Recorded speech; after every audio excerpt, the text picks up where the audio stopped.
What's up, guys, and welcome back to Born to Create. Now, for those of you who don't know, Born to Create is a simple concept. If who or what you want to be doesn't exist, you go out there and create the life that you want. So today's podcast is a very, very important / special podcast for me. We're talking about mental health. Mental health is something that's really overlooked by society, by people in your home, even yourself. Mental health for entrepreneurs is a very, very massive subject. So today we have Dr. Rocha, who's a clinical therapist who helps people through their mental health issues. So this is going to be a very, very amazing and very, very important podcast. So get somebody who needs to watch this, have them sitting next to you, or send this video to somebody because it's going to be life-changing. So Mario, thank you very much for coming to the show today, man. My pleasure. This is for me. I'm super excited because most of my podcasts, we talk about making money, creating entrepreneurship, and really finding out what you want to do and going to do it. But really, we talk about mental health, for entrepreneurs. And I think it's important that we talk about that because we struggle with it, right? We have our days, our good days, bad days, okay days, sucky days, and it's rare that we find someone to talk to that can actually help us out and support us in that journey. So thank you for coming, and this is going to be amazing for me. It's a little bit nervous, but it's part of territory. So first, tell me how you got into the mental health field. Yeah. So, excuse me. I started out as a substance abuse counselor, and really what got me into that was my family background, growing up in, family with addiction, drugs, gang violence, that whole thing. And so I just really had a heart to want to help people. And so I started out with substance abuse counseling and then just kind of went back to school and just kind of fell in love with psychology. I loved learning about it, loved, studying it, and I had some mentors in school that kind of pointed me in the direction of, hey, think about grad school. Yeah. And so once I went to grad school, I just kept going from there. And so again, I have a doctorate in psychology, focused in marital family therapy, and then I'm also a licensed marriage and family therapist. So you've been in school. Yeah. You got a doctorate, okay. When people talk about mental health, they talk about like the person on the street who's homeless, who has nowhere to live, and you see them, I guess, tweaking out. But it can be the stay-at-home mom, it can be the husband, the father. Right. So how prevalent is mental health in our society today? Well, I think everybody struggles with something, right?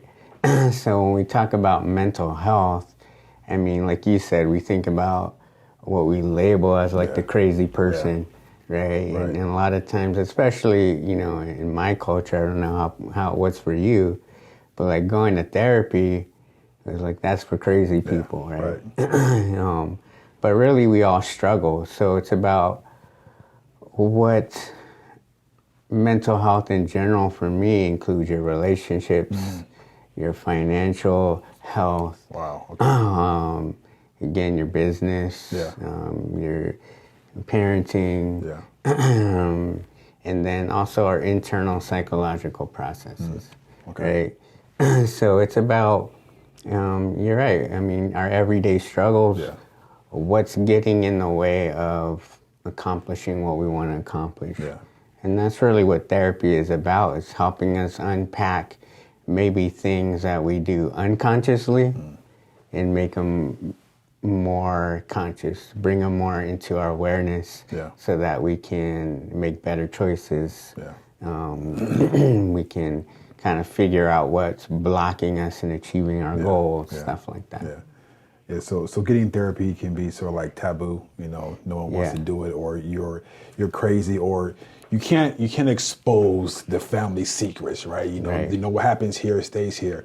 And I know for my culture as well, it's like, men don't go to therapy. You know, we Right. take it, we handle it. You know, whatever happens, that's what we're built for. And in my experience, that can break a person down, right? Break a person down and cause them to be that crazy person, right? How important is it for someone to actually, you know what? I think I need help.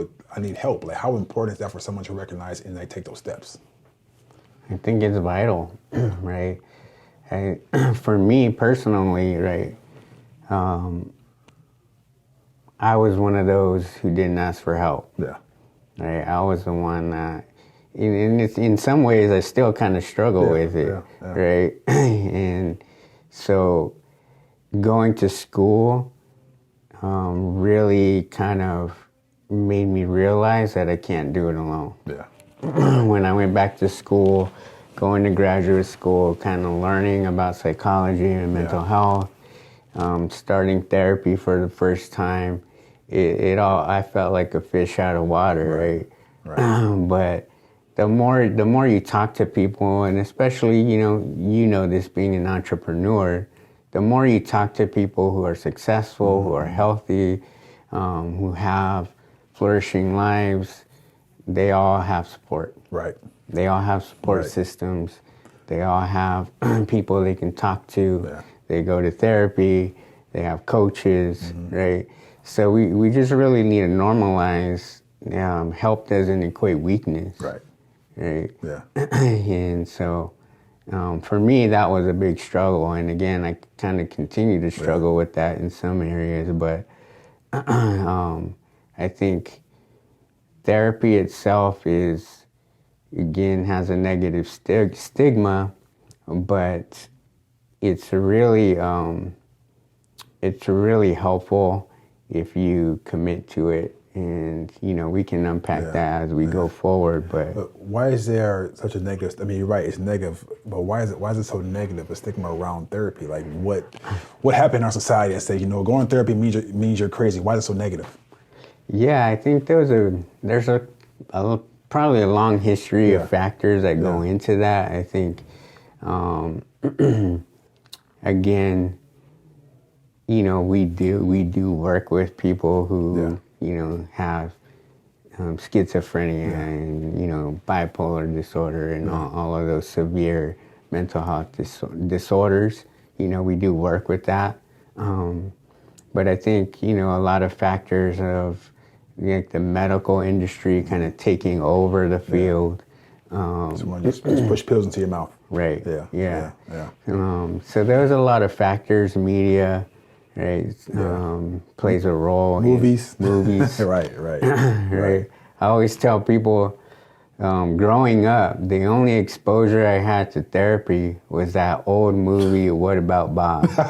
I don't know if you remember that. Definitely, Yeah, so it's like, that's for some white people somewhere off in the distance, right? Not for me. Not for me. Yeah. So there's a lot of factors, I think, that play a role in that. But I think a big one is that we don't talk about it. Right? We don't bring it up. We're not open. Yeah. Especially as men, we're men here.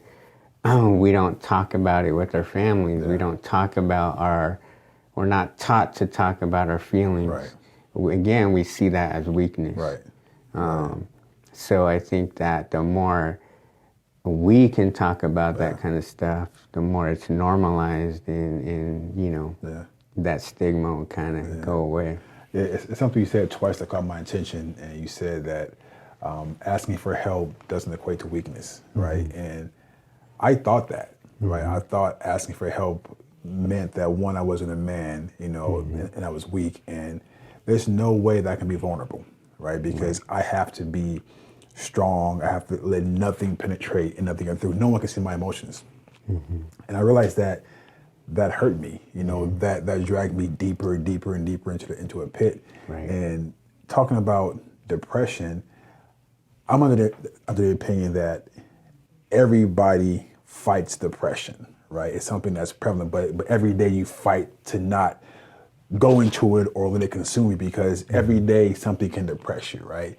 So I think that everyone fights to avoid getting it, if that makes sense.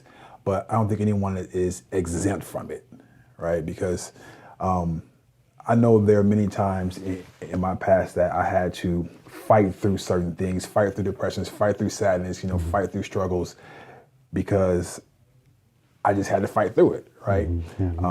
What do you think about that? Yeah, I think there's a lot of truth to that. I think there's a difference between sadness and depression. Okay. Right? But I think you're right. Everybody has anxiety as well. Right. Anxiety, again, is an emotion that everybody has. Everybody has sadness. Yeah. Everybody has anger. Everybody has these feelings, right? It's a matter of what do we do with those, right? And, another thing about labels too, right? So a diagnosis is not a stamp forever, okay. right? So I can meet with a client and I can clinically diagnose them with depression, and then in 3 months I can meet with them again and they don't meet the criteria. Okay. Right? So it's just about what's going on in that moment, right? Okay. And so there's some diagnoses that really don't go away again, like your schizophrenia, your personality disorder type of things. But in general, they're just labels to bill for the medical system. They're labels to kind of help us categorize where areas we want to work on. But I think you're right. It's a human experience is what it is, right? Yeah. And emotions are there to teach us something. Okay. They're valuable, right? So we don't want to avoid it, because when we avoid emotions, we don't learn. We don't learn the lesson of what that emotion is trying to teach us, right? And a very simple example of that is the feeling of pain. Why do we have pain? It's to warn us that something is wrong. Right. Right? So again, if I put my hand on the stove and I didn't feel pain, what's going to happen? Yeah, it's probably melt. Right. Right. It's not going to be good for me. Right. Same thing with emotional pain.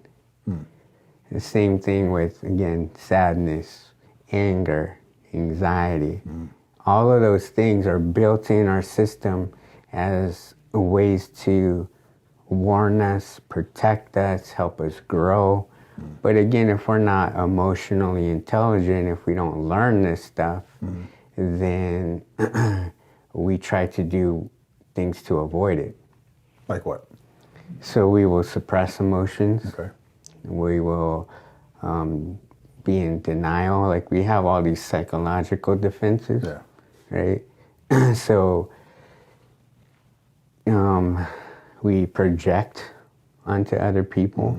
So instead of me dealing with my emotion, I can project that on you, right? I can say, this guy looked at me funny, he must be thinking, something bad about me.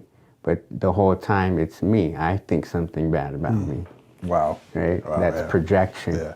Right? The other things that we can do is alcohol, drugs, sex, workaholic, right? All these things. You said workaholic. Before you point at me. I'm just kidding. Go ahead. Yeah. We use all these things to avoid feeling uncomfortable feelings, right? Yeah. And the whole time the feeling is never going to go away because it's trying to teach us something. Wow. So the feeling doesn't go away because it's trying to teach us something. That's amazing. Yeah. I was talking to one of your colleagues, Mark, right? Mark Cox, and he gave me a scenario. He mentioned projection, and he said, just look at it like this. He's like, if someone feels a way about you and they're projecting, it's like you are their screen, right? They're playing out their movie on your screen. Right. That changed my life, right? Because now it's like I don't have to take it personal anymore, because it's not about me. It's about you. Right. And to look at everybody's scenario as, hey, Right now, I'm just their projector. They're projecting like their movie onto my screen, and that was like super profound for me. So, in dealing with mental health for entrepreneurs, right? Because most entrepreneurs watch this show. They're entrepreneurs, but they have some desire to do something different or create their life, right? And getting into entrepreneurship is a massive undertaking. It is, and I don't think anybody's really mentally prepared to get in and make things happen because it can be difficult. Right. So I was talking to a friend of mine earlier, and we actually got a little bit into mental health, right? And he was asking me about my business back in 2009, 2010. So back then I was in real estate, and that was at the peak of the recession. So when I was in business, I lost everything. So I was diagnosed, but I fell into what I thought was a depression. And I had no help getting out of that, right?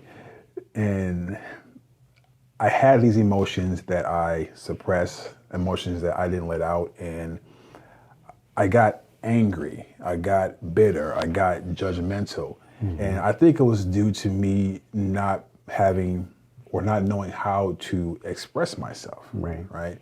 So how do we begin as entrepreneurs to, once we get into this bind of not having or building or lacking, how do we begin to make sense and like find some relief and get some help?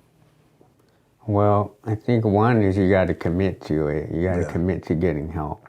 Right. And we got to understand the process of growth, right? So entrepreneurship is it's kind of taking a step out of your comfort zone, 100%. right? So when we do that, the process of pressure, the process of stress, right, in any situation in our life, that is triggering. So what we mean by triggering means whatever's inside gets triggered and starts coming up, right? So as you're going and taking these steps, if I have some insecurities, even on an unconscious level, right, those things are going to be triggered, right? And I'll use myself as an example because I started a nonprofit, right? And we started in 2019, right before the pandemic, right? And it was in a point in time in my life where things were going good, right? I went through a whole mess of stuff, you know, and things were starting to turn around, right? In a lot of different areas. I had a good job. I started a nonprofit. Things in my personal life were going well. And then the pandemic hit. And what happened was, again, I had to shut down the nonprofit. There was a period of time where we were not certain as to, are we going to have jobs? Like, what does this mean for our job, right? And then we kind of slowly transitioned to telehealth and all of that stuff. But there was a period where it was kind of shaky, right? And worrying about my finances and all this stress started. All real stuff. Right. All this stress started triggering these feelings of being a failure, right? I'm failing, right? Even though all this stuff was out of my control, right?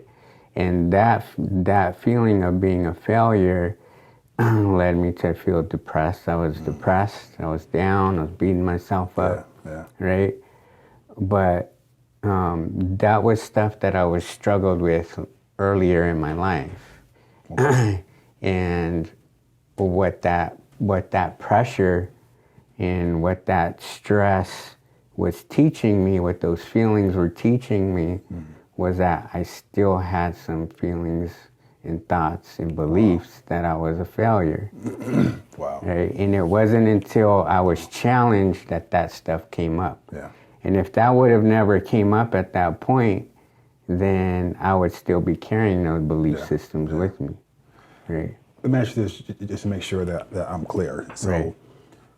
you're saying that the things that trigger us, whether it's, I don't know, fear or being scared, feelings of failure, all that is stuff that we already have inside of us. It's nothing new. It's just we carry it around, but something triggers that and then it comes up. Is that what you're saying? Right.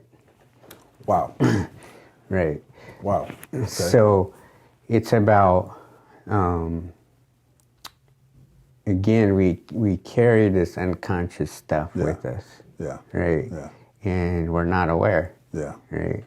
And so again, I talked to you earlier, like therapy is a process of making unconscious conscious. Yeah. So that we can work through it. And that's what emotions are telling us to do. Right. It's bringing up something so that I can be more aware of what's happening on an unconscious level.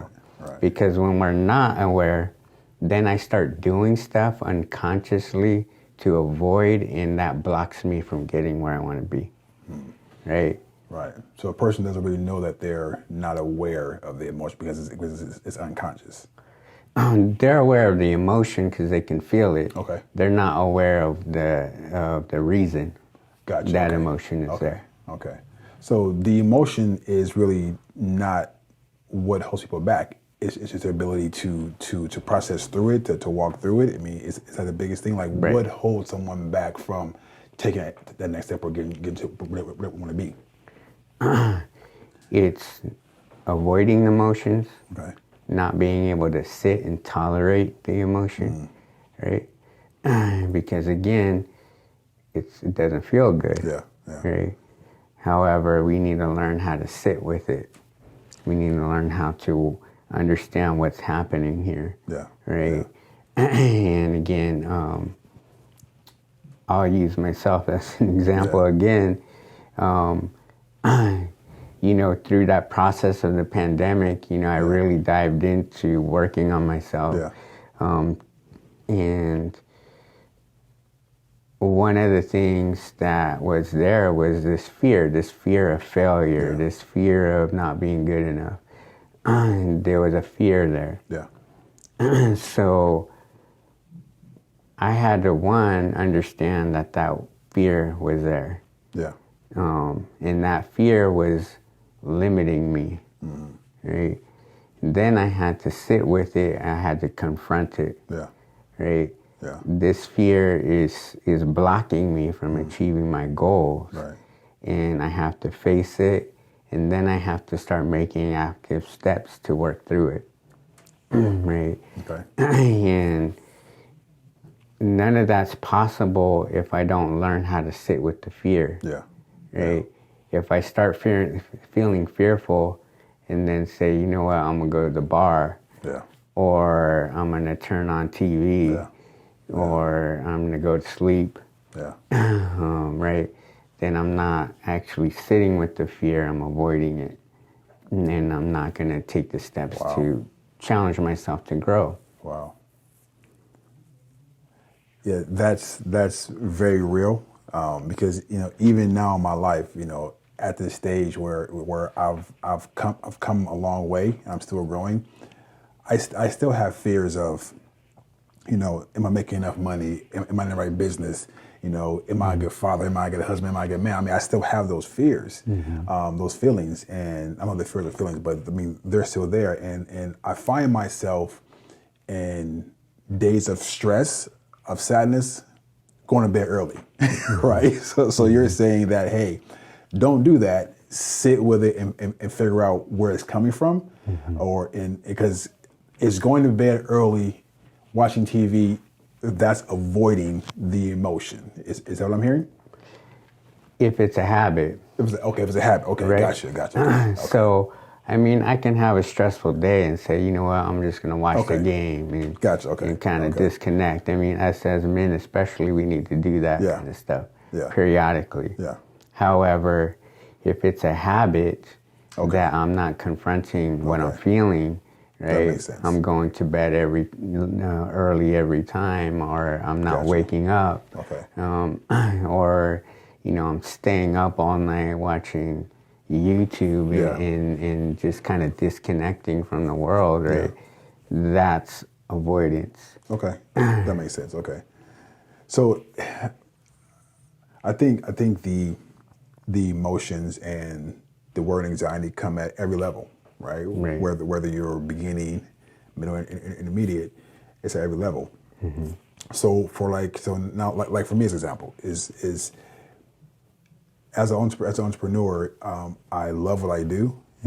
It can be challenging at times. Mm-hmm. It can be stressful. It can push me into places that I'm not comfortable. But then I have those days, right, where I have these feelings of, uncertainty, these feelings of, inadequacy. Mm-hmm. It's like, how do I sit through that and process myself through that when it's just me? I can always call somebody, right? So how do I begin to take the steps? Just to help walk through that process. Yeah. So you want to be open to the emotion and explore it, right? Okay. So one of the therapists that I like a lot, she says we want to be curious. Okay. Right. So what is this telling me? What is this teaching me? Okay. Right. And then we want to start putting it together. Like, okay, where do my thoughts go? What do I tell myself? How am I talking to myself through this process? Okay. Because that's going to all give you an indication as to what we need to work on. Okay. Right? So, for example, let's say you're talking about being a good father. Right. Okay, well, let's explore that. What's coming up? Right? Well, let's get curious about it. What is the emotion? Is it fear? Is it sadness? Is it anxiety?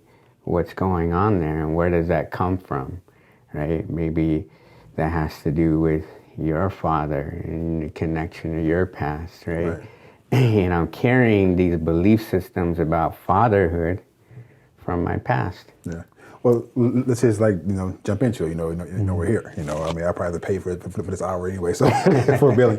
But yeah. So my thing with being a father is not being like my father, right? Not being someone who really wasn't there. And am I doing a great job? Is me being present enough? Am I speaking and being the man that I want to be, or am I doing too much? Because when I look at my kids and they go a certain way, do a certain thing, my first question is was that my fault? Am I being like my father? And I think a lot of it does come from, my fear of being like the man that called my father that wasn't there, right? So that's the truth about it. But it's just, it's like, at what point do you move past that, get through that, or can you, right? Yeah, I think you can, and again, it's about evaluating it. Right? So sometimes, when parents have these fears like that, right, and they see their kids going down a path, sometimes that fear can be projected out in being too controlling. Yeah. Sometimes it can be anger. Yeah. Right?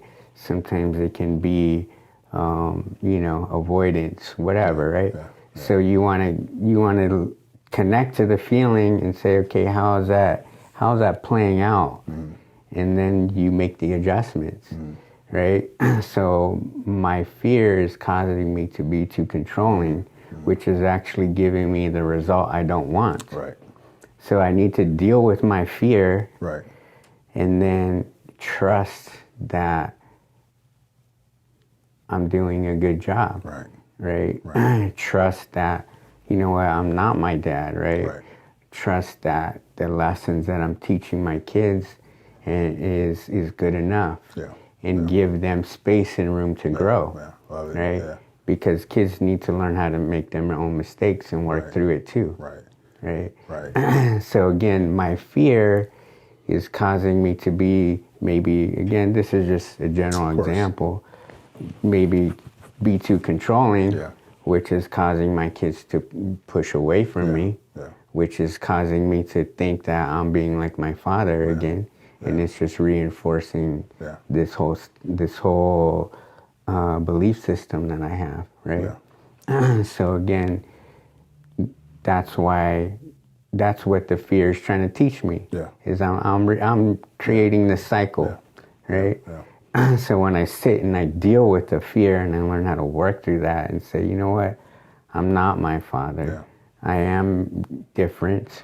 Things are changed, right? And I have to learn how to trust and let go. And just because it's a thought doesn't mean it's just true, right? This is a thought. And two things that you say is one is that self-talk. Self-talk is very, very important, because if we sit and tell ourselves bad things that we're not doing, things that could get better or whatever, we can do the opposite, right? Dang, that one was happening. We can do the opposite. You know, we can say good things. We can have good thoughts. So self-talk is very, very important. And the second thing is trusting yourself, right? And that was huge for me, because I can think back to times where, you know, if I trusted myself in a situation, it would have worked out differently, right? And I don't think many people would trust themselves or believe in themselves. And I think that can be the cause of a lot of mental stress, right? When you say trust yourself, what exactly do you mean? Well, I mean, trusting in the things that you're doing well, right? Trusting in the process, right? So, I conceptualize everything as it's all a relationship, right? It's a relationship. Your self-talk is your relationship to yourself, right? And your relationship to yourself is a model of your relationships from your past, right?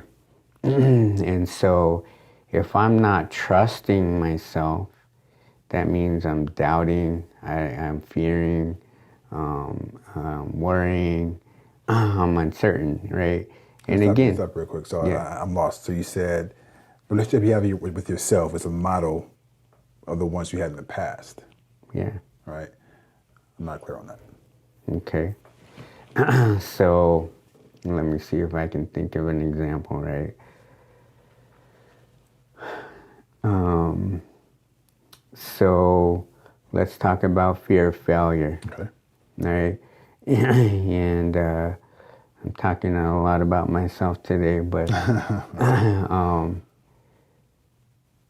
that comes from my past. Right? And,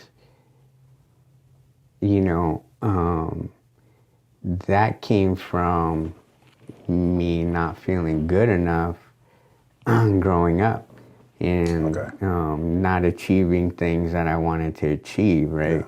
And there was a certain story in my life related to sports, right, where I made the last out in the last inning of the championship game. That whole story, right? That was me, right? I made that last out.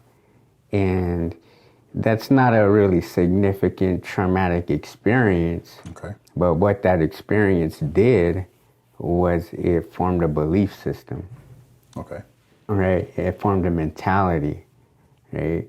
And how I interpreted that, right? Because, again, my parents were really busy. They worked a lot. They had a lot of things going on. And again, I wasn't taught to talk about this stuff. So I just internalized it. And as kids, we don't really have the process to understand the big picture. We usually just blame ourselves. Right? So that experience plus experiences like becoming a teenage father and, you know, struggling with that, right? all of these are reinforcing things that I'm failing, I'm not good enough, right? And that carried with me, even though unconsciously, I'm not thinking about that all the time, but unconsciously, it's forming how I react to things. Okay. It's forming how I react to myself. Yeah. Right? And so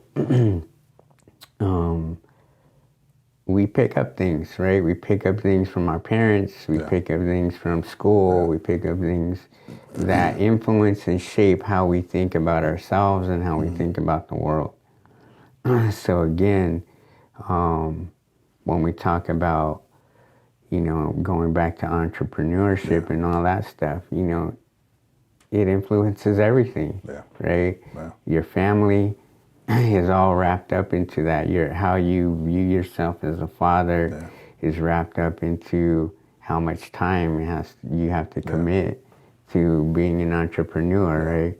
And so all of these things are again, stress-inducing, and they trigger already existing beliefs. And we just need to unpack that and, again, learn how to work through it as it comes up. Right. Yeah, I think working through it is the challenge, because it gets you in a very uncomfortable space. Right. When there's comfort, no one wants to like endure that, right? Right. When it's time for change, no one wants to change because we would rather die than change. And entrepreneurship is about lessons, right? It's about being uncomfortable. Right. It's about going from the known to the unknown, because you can go from having a nice secure, quote unquote secure job, and then jump into the unknown. I have this business, but I still have a family, I still have a wife, I still have kids, I still have responsibilities to take care of, and learning how to unpack that is the journey, right? And what you said, well, you have to commit to knowing, commit to knowing that you need help, or commit to the emotion. Emotions come and go, right? Emotions come and go, good ones, bad ones. And how can someone's family support you in going through this process? Because there are outside influences. If it's just you by yourself as an entrepreneur, then great. But most people, they have families. Once they make this transition, they have responsibilities. Right. What's the best way for a spouse or a girlfriend or boyfriend to support their significant other in this journey? If they see something, something's not right, your emotions are out of whack or whatever, but what's the best way for them to support their partner? Well, I think, one, we want to be open with communication, right? So we can't expect our partners to be supportive if they don't know what's going on. Okay, a good one. Yeah. Right? Yeah. So we have to let them know, because we can just walk in the room and be angry and upset, and they're not understanding why, right? Because we're stressed, because we have these thoughts of, am I a good dad? Am I, right? And how is our partner going to know that if we don't talk to them about what we're going through? Right? So that's the first thing we got to do. And then for partners, we just want to understand that a lot of times we can feel like, if emotions are really big, right, and strong, we can feel like it's an attack or we're working against each other, right? So you want to form a really good team and know that, hey, we're working towards the same goal. Right. Right? We're working together to achieve something. Right. So emotions are just a part of the process in learning how to work through it. So again, the more you communicate and connect, the more you're going to be able to know. So everybody's different though, right? Yeah. So when I work with couples, it's about teaching them how to talk about their feelings in a healthy way so that other people can see what they're going through, right? And then communicating, well, what do you need, right? Because I can't tell you what you need, but you can learn how to understand yourself in a way where you can communicate that to me, so I can give that to you. Right? But if you don't understand you, how is your partner going to understand you? Right. So part of that work is you both have to be working on yourselves individually. Right? You have to be working as a couple together to communicate in healthy ways. And then you just let each other know, hey, I'm struggling today. This is what I need. Right? And this is the kind of support. And it's also good to have a game plan. Like, right, this is what I need when it comes to the business aspect, right? And you have a game plan going forward, right? And so if you guys are on the same page with that, then you're able to work through things easier as it comes up. And I think that's really good. But and also, it's also an adjustment, right? Because you have a game plan, and it can be new, right? So it won't always go according to the playbook, right? So I think it's more of like, here's my game plan. I'm going to commit to it no matter what. Some days we're better than others, but we're going to make sure that we're in this, and our goal is to win the championship, right? So having that game plan, but knowing that it won't always go according to plan sometimes, right? And then expressing yourself to your partner, what I found, it's not always about getting the response that you want, right? Because they won't always respond well. They never respond the way you want.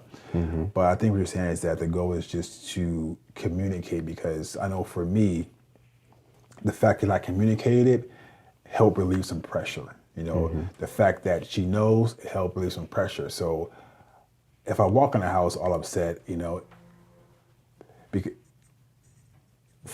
for me, it's like if I walk in the house upset, or say she did, right? I'm thinking it's because of me. Like, what did I do, right? It has nothing to do with me, right? It's something that happened in her day. But then I get defensive, right? It has nothing to do with me.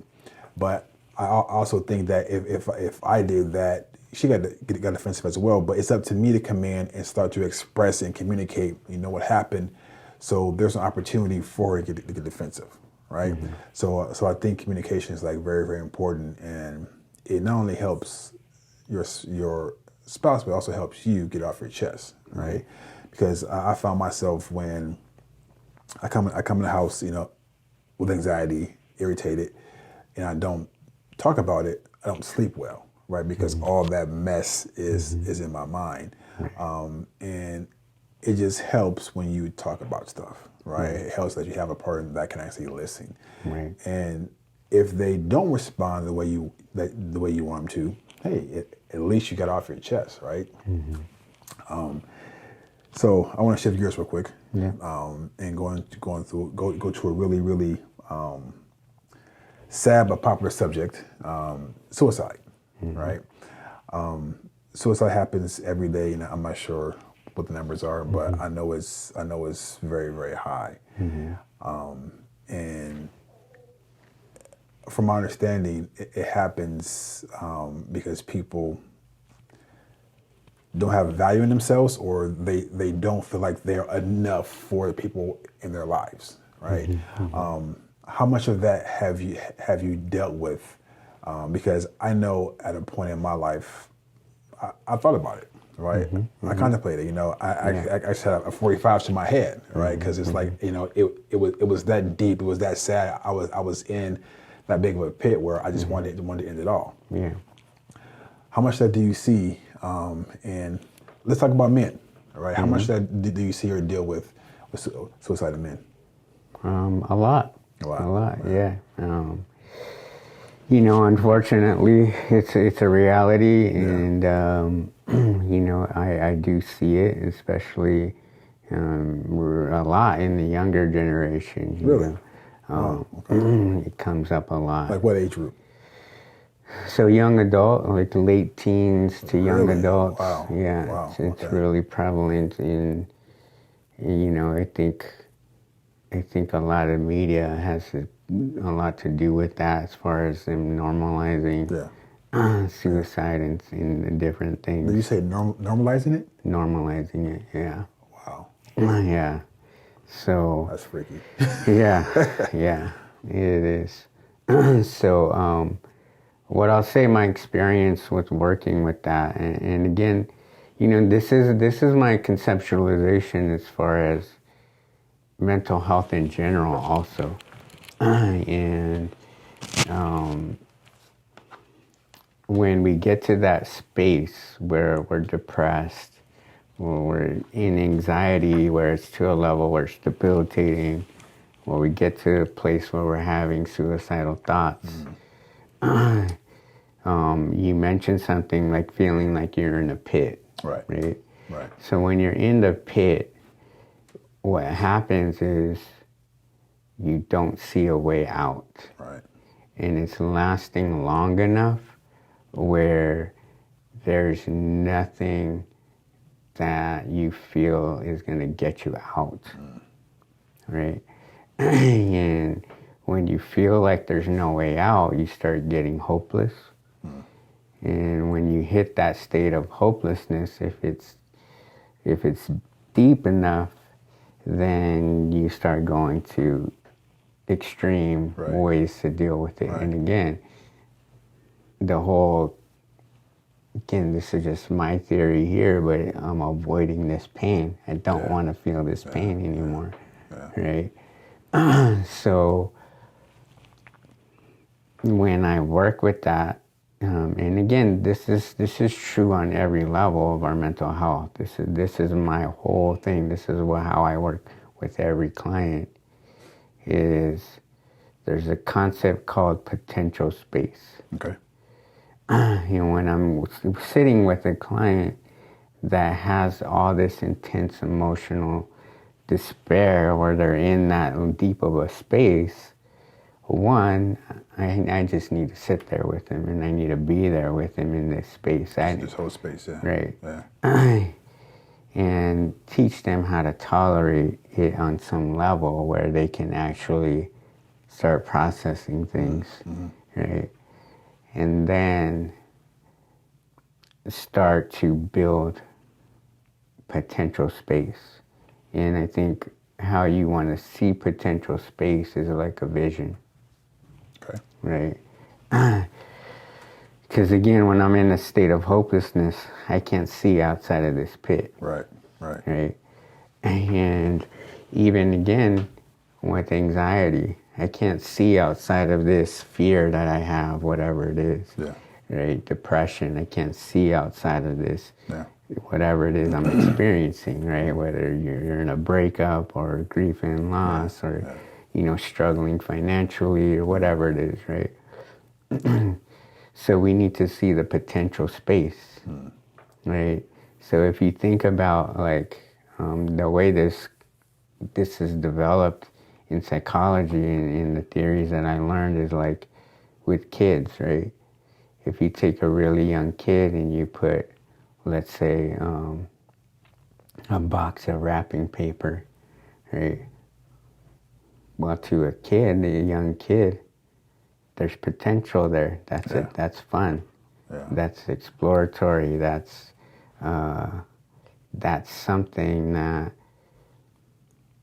is exciting, right? But if you take that same thing to an adult, well, that's just trash. Yeah. I'm going to pick it up and throw it away. Right. What do I see as the potential that this has in front of me? Right. What do I see as the potential that's inside of me? Yeah. Right? So it slowly starts to chip away at seeing potential, seeing light in this pit. Yeah. And that's how we start to dig out of that. Yeah. And so, again, going back to just everything we talked about, right? Whether it's your family, your business, your mental health, just whatever it is, when I stop seeing potential, right? When I'm facing a problem, is when our mental health starts taking a toll. Right. So again, family issue. Yeah. Right? Kids are acting up. They're not doing what I think they should do. Okay. Well, if I don't see the potential as a lesson for us to learn here, an opportunity for us to connect and get closer, then all I'm seeing is a problem, and my mental health starts to take a toll. Right? And again, it's the same thing with your relationship with your wife, again, your relationship with your business, because that's a relationship. Your relationship with your employees, right? Again, when you stop seeing the potential space, then all you see is a problem, and then your mental health starts taking a toll. And that causes people, entrepreneurs, to actually, crash and burn, right? Because so what I hear is like, so especially for entrepreneurs, is like if you're starting and you're building, you're most likely faced with some challenges, right? Is that stop looking at your developing your business as face value and look at what's possible for you, right? It's like this is where I am. Right now I'm starting. Right now my product sucks. My website sucks. Everything sucks. But what's possible for me, right? And I think if you live life based on possibilities and just work towards those, then it will get a little easier to become and create the man or woman that you want to be, right? And just live life with possibilities. And I kind of want to backtrack a bit because since you said this has been bounced around my mind. The media and suicide, you said they normalize it, right? Give me an example of that. Yeah, so I worked at a university for a long time. And there was a show back several years back, a TV show that was kind of glamorizing suicide. What was it called? I don't remember now. Dang it. But I think it was a show that I think my kids watched for briefly until I saw what it was about. Right? But things like that, right? It glamorized suicide. It talked about this suicide story of this person, and it kind of did it in a way that was glamorized, right? Normalized. And so there's a lot of things out there like that. And a lot of the students that I would see told me that, these thoughts started when I was like 10, 9 because of this show I watched. Everybody was talking about it at school. And now this is an option, right? This is an option on the table for me, right? Now, as you mentioned that, my daughter, who at the time was 10, she's like 11 now, her friend was talking about suicide at 10 years old. So you're right, it's actually out there. And I know that sometimes as parents that we think our kids only go through kid stuff, right? And so it's not a kid thing, right? So I think it's important as parents that we step up and we know what's going on, right? Because you never know what your kid is going through, and especially as an entrepreneur, our lives are a bit busier than the average person, right?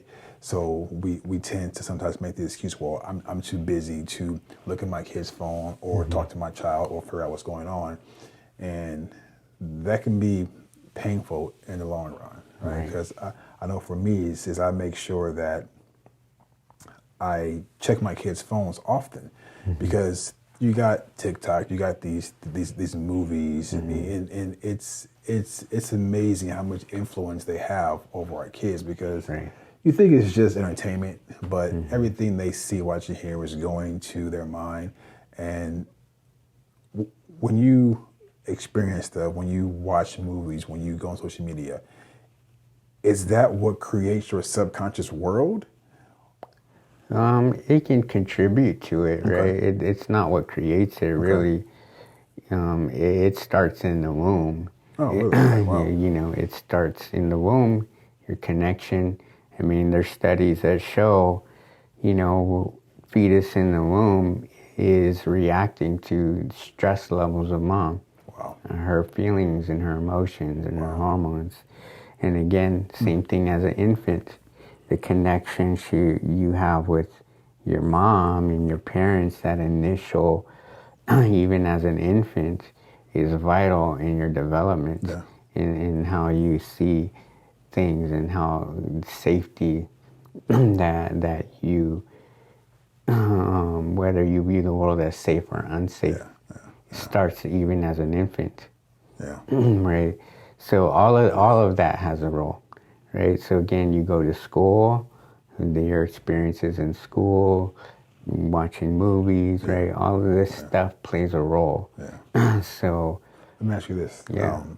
You said everything starts in the womb, right? So I heard that kids, infants, people, all of us, we're born without fear. No, I'm sorry. Yeah, we learn fear. So is that accurate? We're born without fear.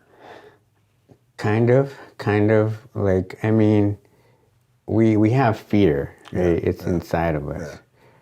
But we learn what to be afraid of. Okay. Right. Okay. Does that make sense? It does. So again, if mom is really anxious about everything, don't touch that, don't do that, then I learn to be afraid of everything. Right? Yeah. If there's a certain thing that, again, dad is really mean, then I learn how to be afraid of dad, right? Whatever, right? So you're taught what to be afraid of, but we all have fear already. I mean, it's there again. Yeah, and I think I maybe got that quote wrong because if you have if an infant child and you can like drop them, they're gonna not drop them, but they're gonna like jump, right? So you're born with fear, but you learn what to be fearful of, right? So that's amazing. Right. So you were working at a university. You had some success there, but now you're an entrepreneur. Now you have your own practice. Tell me about that. Yeah, so I actually joined up with the group practice, but basically, I'm seeing my own clients on my own schedule. And the reason for that is because I actually want to do more entrepreneurial stuff. Right. So I have my nonprofit, which is Project 57 Inland Empire for underserved youth. And then I'm also working on a book. Okay. So I'm working on a book. I have other ideas for programs. So my big thing is program development. Yeah. So programs for like what I did my research in school, my doctorate research was sex trafficking victims. Oh wow, that's huge. So I have a program developed for that, but I've been thinking about modifying that program for like foster youth and things like that. So I have these programs that I want to develop and work on. So the reason why I left, a job is so that I can have more freedom to do things like this, right? And kind of just build up, my career in a different area. Yeah. I think what you're doing is super amazing. It's needed. It's valuable. It can be looked over sometimes, but I think once people get a hold of, the power of mental health, the power of therapy, because even me, I mean, I still talk to somebody today because it helps me navigate through this crazy ass world, right? My emotions and what's good, what's bad. So I want to first, thank you for going through all that schooling, doing all this work to help people like me live a better quality of life. Thank you very much for that. So there is one person watching this podcast right now, and they're struggling with their mental health. They have no idea what the next step is in their life. So I'll ask you to just like give him or her just like 3 action steps that they can begin to make steps to create a better life for themselves. Just three quick action steps. All right. So action steps. One is start reading. Okay. Start reading books. Right? Well, I'll combine the two. Read books and listen to podcasts like this. Okay. Right? See what's out there about how people have overcome mental health. What are other people's stories that are going through the same thing you're going through? Okay. Right? Yeah. So that way you start to know that it's possible to get through it. Right? Any books you recommend? Well, it depends on what they're going through. Okay. Right? Whatever it is I recommend is what I do sometimes is if there's a particular area I'm struggling with, I'll just go to Amazon and punch that in. Gotcha. Yeah. Like anxiety, see what comes up, and then research the authors. Okay. Right? So I'll research the authors, see where they're coming from. If I like them, then, I'll go ahead and buy that book. I do a lot of TED Talks. So there's a lot of TED Talks on mental health, people telling their stories on mental health. So I would do that. The other one is get connected. So we can't do it alone, right? And again, I'm still learning this, but we need support. Yeah. We need people to carry us when we're weak, people to bounce ideas off of, right? And then the next thing I would say is make a therapy appointment and commit to it. It's going to feel uncomfortable. It might even feel a little bit worse in the beginning because all kinds of things will start coming up for you. But that relationship is a model, it should be a model of a healing relationship for you. And if you commit to that, that's going to help you work through it. Gotcha. I love it.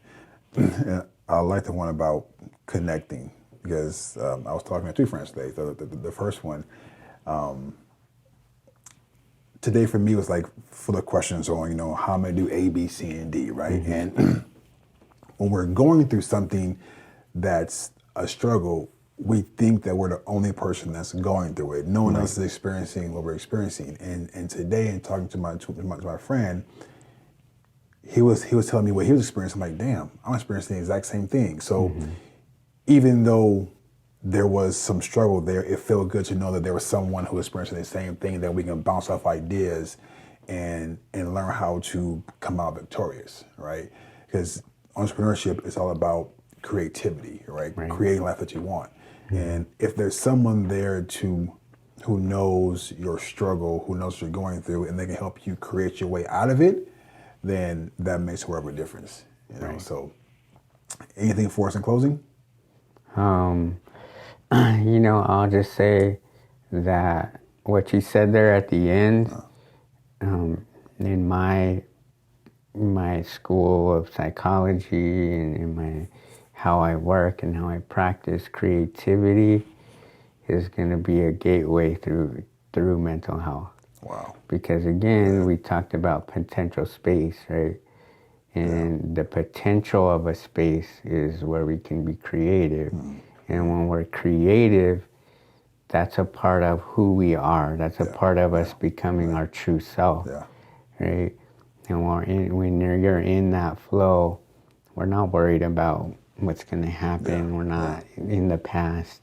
We're in a state of creativity, which is who we're meant to be. Right. And so, I'll leave you with that. Perfect. Well, brother, I thank you again for coming by. I appreciate it. This was very, very helpful. To me, it spoke a lot of value to me. And again, thank you for all your hard work and your knowledge. And appreciate it, man. Anytime. No worries. Thank you, brother. Yeah. All right. So thank you, Dr. Rocha, for giving us your time, and thank you for taking the time to invest in all of us. Now, I'll ask you, what are you doing to make sure that you are focusing and you are giving your mental health attention? What are you doing? Mental health is so important to our society, so important to our family, so important to us. And a lot of times we avoid talking and thinking and doing things to create a better mental health state for ourselves. So what are you doing? What are you doing as an entrepreneur to make sure that you are tracking, you are walking, you are doing everything that's possible to make sure that you are walking through these battles with victory? Being an entrepreneur, it's not easy, but it's something that you chose to do. So if you chose to take on this task, it's your responsibility to make sure that your mental health is important, making sure that your mental health is a priority, making sure that you're making the right decisions for yourself and for your family, and not avoid the emotion that's attached to sometimes struggle. So what are you doing? So I'll leave you with that. Answer that question. What are you doing to make an impact on yourself as far as your mental health? So as always, guys, thank you for watching Born to Create. We'll see you on the next episode. Bye.